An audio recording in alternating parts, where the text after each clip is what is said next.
Kemudian si perempuan yang tadi licik ini berkata, kalau kau tidak mau berzina dengan saya akan teriak.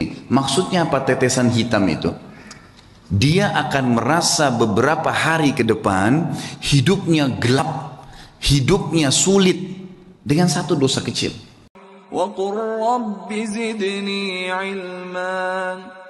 Kalau kita sudah mengenal Tuhan kita teman-teman sekalian, dan caranya sederhana, hadiri majelis ilmu seperti ini, pelajari tentang rukun Islam, rukun iman, dalami tentang Allah Subhanahu wa taala, rutinkan terus jalankan, maka dengan izin Allah kita akan sampai pada titik nanti mengenal Tuhan kita. Dan kalau kita sudah mengenal Tuhan kita dan kita sudah akrab dengannya, perhatikan efeknya. Kita akan menjadi manusia yang super luar biasa. Kalau ada manusia, teman-teman sekalian, yang setiap kali diajak oleh temannya berbuat maksiat, dia jalan saja. Manusia, itu biasa. Tapi Anda bisa menjadi manusia yang luar biasa kalau mau. Di saat lagi diajak pada hal-hal yang haram, kita nolak, bisa. Dan itu hanya satu saja, orang yang tahu dan mengenal Tuhannya Allah Subhanahu wa taala. Sampai pada hal yang kecil, teman-teman sekalian. Sampai pada hal yang kecil, kita bisa terbentuk pribadi kita menjadi manusia yang luar biasa. Saya akan mulai dengan kisah seorang anak muda yang ada di Irak, terkenal dengan kesalehannya. Orang ini dalam kisah yang sedang saya baca, saya tidak temukan namanya. Tapi kita ambil ibrah, pelajaran. Orang ini saking kekuatan hubungannya dengan Allah luar biasa, kalau azan langsung ke masjid on time, tidak pernah ketinggalan saf pertama. Dari pakaiannya sudah penampilannya sangat dekat dengan Allah. Kalau ngomongnya selalu cuma ayat Al-Quran, nasihat, hadis Nabi SAW. Hidupnya sehari-hari begitu. Kalau bekerja mencari yang halal, pokoknya sudah di jalan Allah Subhanahu wa taala.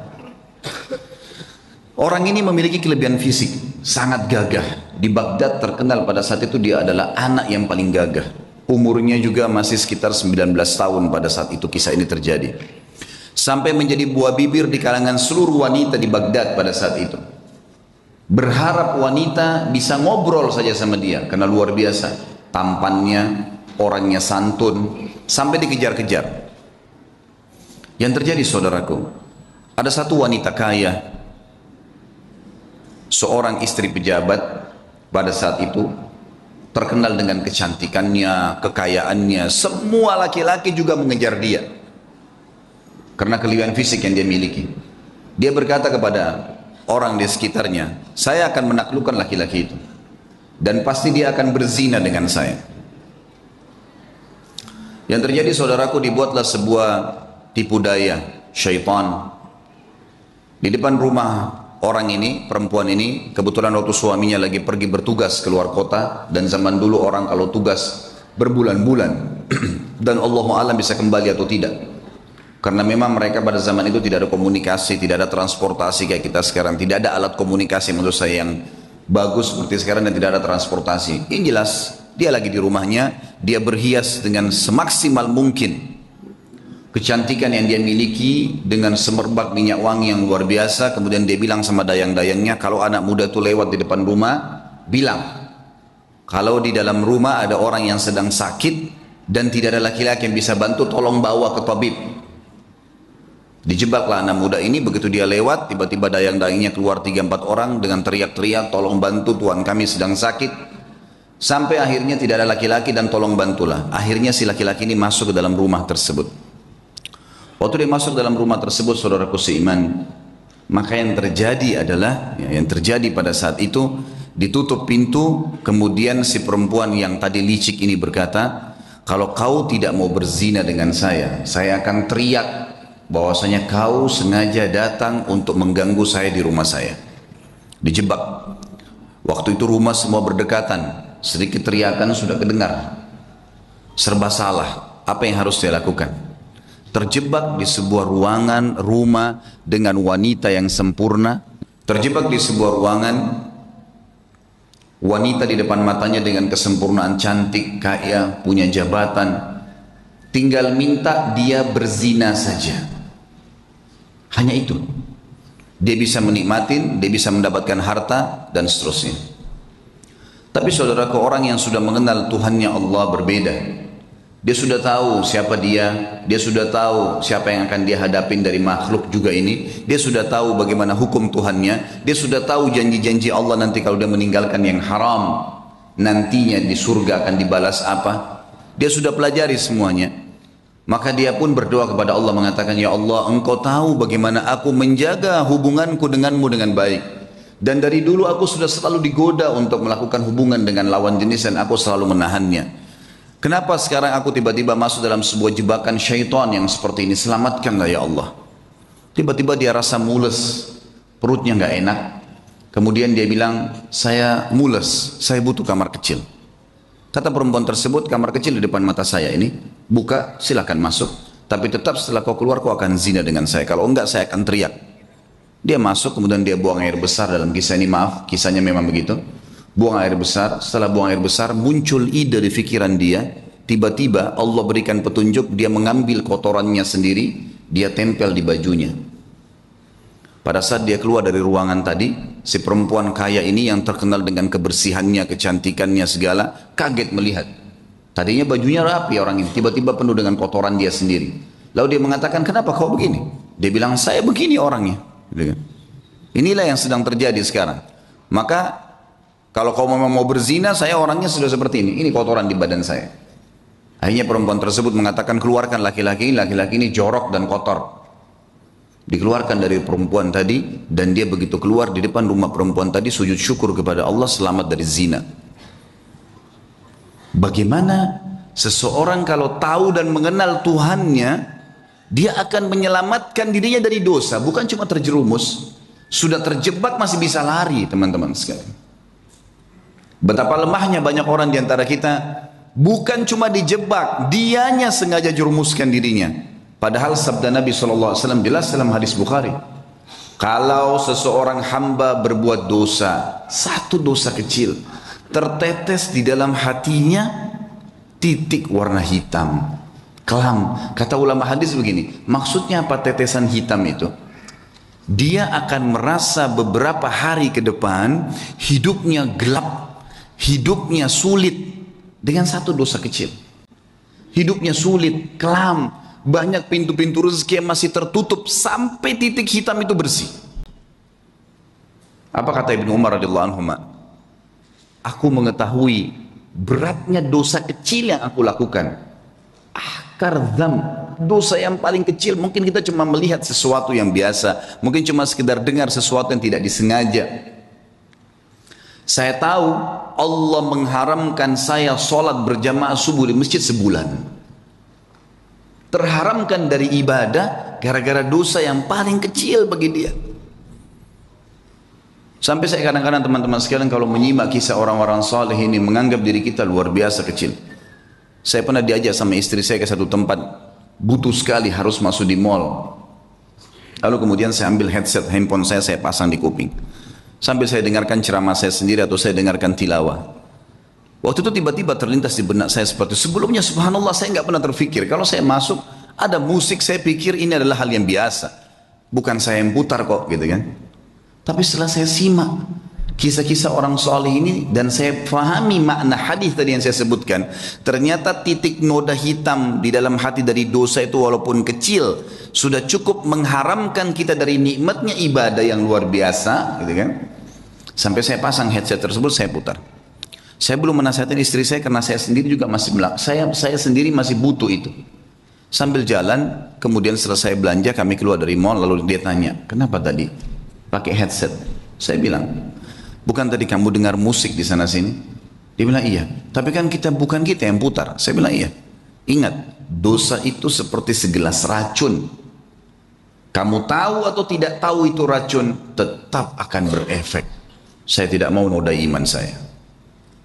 Betul-betul memang saya rasakan sendiri selama ini, subhanallah, kalau saya jalan ke mall dan dengar musik pun, begitu pulang berbeda ibadahnya. Ada gangguan di ibadah sholat malam, ada gangguan di bacaan Al-Quran, ada gangguan di ibadah-ibadah yang lain. Dan itu nyata memang, subhanallah. Makin kental kita jaga hubungan dengan Allah subhanahu wa ta'ala, makin jeli kita hati-hati dalam menjaga hubungan dengan Allah, maka makin kental hubungan dengan Allah subhanahu wa ta'ala, makin terasa tuh kenikmatan imannya. Makanya syaitan berusaha untuk mengelabui itu. Bagaimana caranya supaya bisa rusak itu? Coba kita simak sekarang kisah, banyak kisah-kisah orang saleh. Kalau kemarin ada beberapa sahabat yang kita angkat kisahnya dalam generasi emas Islam, kita coba korek sekarang kisah tabi'in. Mungkin ada di antara anda yang mengatakan itu kan Ustadz kemarin sahabat, lihat Nabi. Baik, kita lihat generasi tabi'in. Kita lihat generasi yang tidak jauh dari kita, tidak melihat juga Nabi Muhammad SAW. Saya akan angkat misalnya contoh teman-teman sekalian Muhammad bin Sirin rahimahullah. Muhammad bin Sirin ini salah satu ulama tabi'in yang terkenal dengan keimanannya dan beliau ahli takwil mimpi. Pedagang di pasar. Satu waktu beliau berdagang, kemudian ada dagangan, dia ragu nih, syubhat. Ini kayaknya salah nih. Ragu, cuman ragu bimbang. Harganya 40.000 dirham. Ini luar biasa jumlahnya. Ini bisa mungkin sampai puluhan juta, mungkin 60-70 juta. Ditinggalin sama dia, nggak jadi transaksi. Dia ragu, kalau sumbernya ini kayaknya haram nih. Tinggalin sama dia. Satu pasar heboh. Padahal cuma dia yang memang punya peluang untuk mendapatkan keuntungan itu. Nggak mau, ditinggalin sama dia. Tersebar berita Muhammad bin Sirin meninggalkan 40.000 dirham. Ini bukan hal yang ringan. Seorang pedagang tahu nih keuntungannya. Baiklah. Besok pagi kejadian, ada satu orang transaksi di tokohnya, berikan uang, gitu kan, kurang 2 dirham. Kurang 2 dirham. Kata Ibnu Sirin, demi Allah, kau belum membayar 2 dirham itu. Kata orang itu, 2 dirham, demi Allah saya sudah bayar. Kata Ibnu Sirin, demi Allah kau belum bayar. Ribut nih. Satu pasar sampai datang. Lihat, ribut dengan 2 dirham. Lalu kata teman-temannya, waktu itu akhirnya orang ini akhirnya membayar 2 dirham. Setelah itu Ibnu Sirin berikan barangnya pergi. Orang-orang pasar tanya, wahai Ibnu Sirin, kemarin anda meninggalkan 40.000 dirham karena syubhat. Sekarang anda bersumpah atas sama Allah kena ngejar 2 dirham. Apa kata Ibnu Sirin? Orang yang mengenal Tuhannya. Ini yang penting teman-teman sekalian. Dia mengatakan, demi Allah saya bersumpah karena saya tidak mau dia makan haram. Karena saya tahu itu haram bagi dia. Dia tinggalkan 40.000 dirham yang bisa dia dapatkan. Kadang-kadang kita, alah nanti aja deh. Gampang nanti baku atur kalau orang kita bilang. Biasa begitu. Tutup mata aja dulu, yang penting sekarang masuk dulu uangnya. Lupa. 1 rupiah sudah cukup membuat anda masuk rumah sakit sebulan teman-teman. Kalau haram. Hati-hati. Imam Nawawi rahimahullah. Imam Nawawi ini pernah mendengar berita tetangganya kambingnya hilang. Tetangga dia bilang sama dia, kambing saya hilang, nggak tahu siapa yang ambil. Saya udah cari di tempat-tempat yang biasa saya gembalain, nggak ada. Berarti dicuri nih. Imam Nawawi tidak beli kambing 1 bulan. Nggak beli kambing. Semua kambing di pasar yang sudah mentah, yang sudah terpotong atau yang masih hidup dia tidak mau beli. Sampai dia pastikan kambing tetangganya sudah ada beritanya mati atau memang dia temukan kembali. Sebulan dia nggak mau beli. Takut nanti kalau yang dia beli itu kambing temannya yang hilang. Saking hati-hatinya menjaga hubungan dengan Allah. Bayangin ini. Bagaimana dengan keadaan kita teman-teman? Semua dianggap remeh nih. Dari makanan, dari minuman, dari pakaian. Yang penting pakai saja, yang penting makan saja. Subhanallah. Semua ada tanggung jawab nih. Harus hati-hati menjaga hubungan dengan Allah subhanahu wa ta'ala. Ibnu Sirin ini pernah menasehatin seseorang dengan nasihat yang sangat santun. Orang ini kebetulan mencaci maki Hajjaj bin Yusuf. Kalau teman-teman belum kenal Hajjaj bin Yusuf, orang ini luar biasa jahatnya. Hajjaj bin Yusuf ini terkenal dengan kejahatan, gitu kan. Artinya orang ini suka menyiksa orang, suka mukul orang, gitulah ceritanya, gitu kan. Yang jelas ringkas cerita Hajjaj bin Yusuf ini dicaci maki oleh seseorang di sebelah Muhammad bin Sirin. Ini orang gini, ini caci maki macam-macam. Kata dia, nasihatnya sangat luar biasa. Sah ya ibna akhi, hati-hati dengan ucapanmu wahai saudaraku. Fa innal Hajjaj aqbala ila rabbih. Ketahuilah Hajjaj ini yang sedang kau bicarakan sedang menuju kepada Tuhannya. Ini sedang menuju kematian ini. Tidak usah khawatir, sejahat apapun dia, sehebat apapun dia, pasti mati. Dia sedang menuju ke Tuhannya. Wa innaka innama taqdimu 'ala Allahi yaumal qiyamah, dan kau juga sedang menuju kepada Tuhanmu dan kau akan bertemu dengannya pada hari kiamat nanti. Satajid anna ahkaradz dzam min dzunubika asyarru min ala nafsika min a'dhami fa'alahu Hajjaj. Dan pada hari itu, di hari kiamat, kau akan temukan dosamu yang paling kecil, kau akan lebih khawatir dan lebih takut daripada dosa terbesarnya Hajjaj yang pernah dia lakukan. Dia akan dihukum sama Allah. Tapi nanti hari kiamat kau akan temukan dosamu yang paling kecil adalah sesuatu yang lebih kau takuti daripada dosa terbesarnya Hajjaj. Falikul limri'in sya'nun yugnih. Ketahuilah, semua orang akan sibuk dengan perkaranya sendiri. Ya. Wa'lam anna Allah azza wa jalla sayakhtassu minal Hajjaj mimman zalamahum. Dan pasti ketahuilah dan yakini Allah akan membalas Hajjaj, ya, orang yang sedang kau bicarakan itu, dari orang-orang yang dia zalimi, tidak tertinggal sedikit pun. Wa yakhtassu lil Hajjaji mimman yadhlimuna. Tapi ingat, Allah juga akan menolong Hajjaj dari orang-orang yang menzalimi dia. Fala tushghilanna nafsaka ba'dal yaumi bisabbi ahad. Oleh karena itu, mulai hari ini berhenti mencaci orang lain. Nasihat yang luar biasa. Karena orang kenal Tuhannya. Orang buruk pun jangan ceritain, tidak usah urus-urusannya orang. Sudahlah, gitu kan. Tugas kita kalau kita lihat aib pada diri orang, alhamdulillah nggak ada pada saya. Ya Allah berikan dia hidayah. Cukup, sebatas itu saja. Jangan lebih. Kenapa dia begini, kenapa dia begitu, kenapa dia begini, untuk apa kamu campurin itu? Apa gunanya buat kamu? Ingat, dia akan berhubungan sama kita di hadapan Allah dengan keadilannya Allah. Kezaliman yang dia lakukan sama kita, kita akan ambil. Tapi kezaliman kita pada dia juga dia akan ambil. Gak ada yang tersembunyi hari kiamat.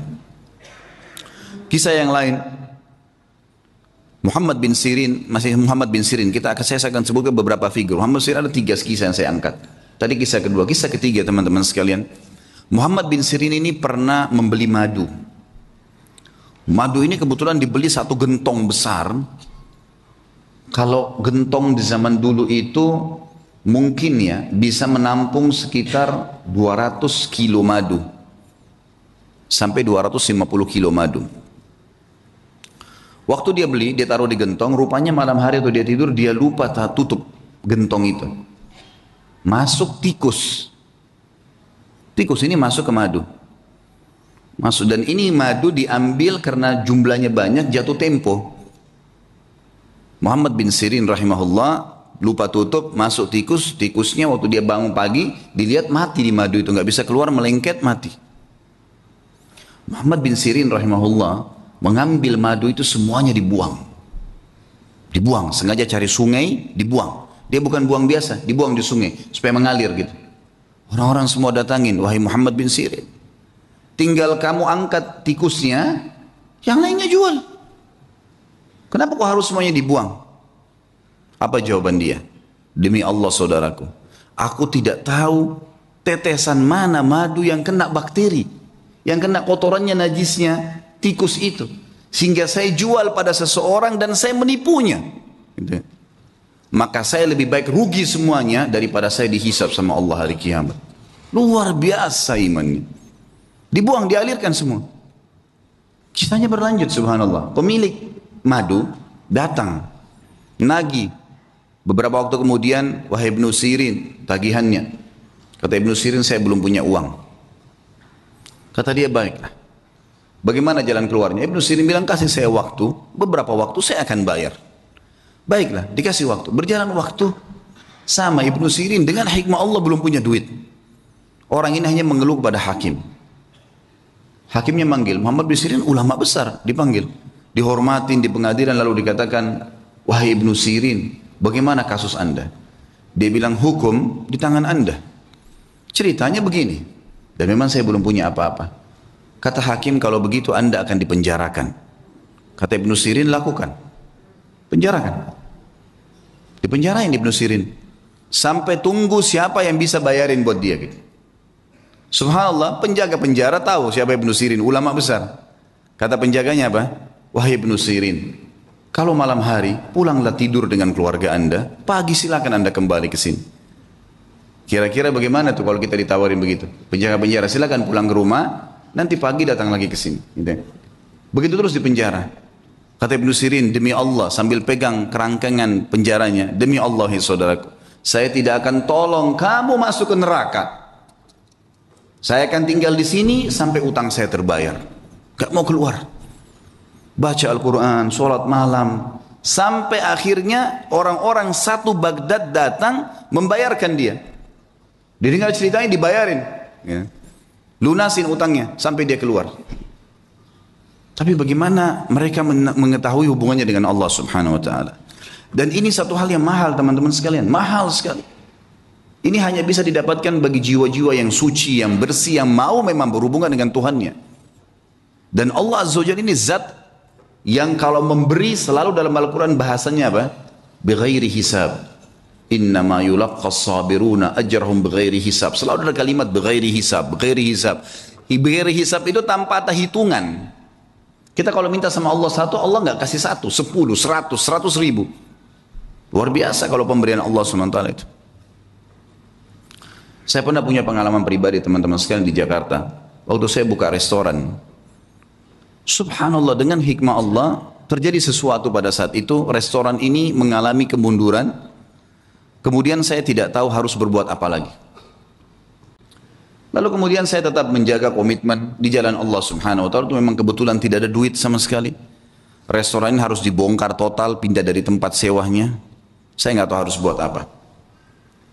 Yang saya lakukan adalah saya coba pada saat gentingnya seperti itu, bagaimana justru kita gencet diri kita untuk lebih dekat dengan Allah.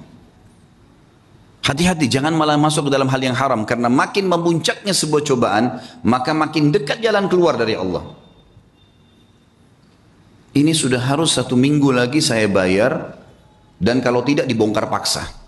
Bisa rusak barang-barang. Nilainya, barang yang ada di situ tidak kurang dari 1 miliar rupiah.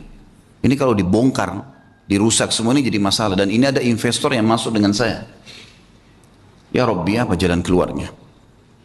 Coba saya menghubungi ayah saya. Kebetulan alhamdulillah beliau masih hidup, tolong doain saya, mudah-mudahan ada jalan keluarnya.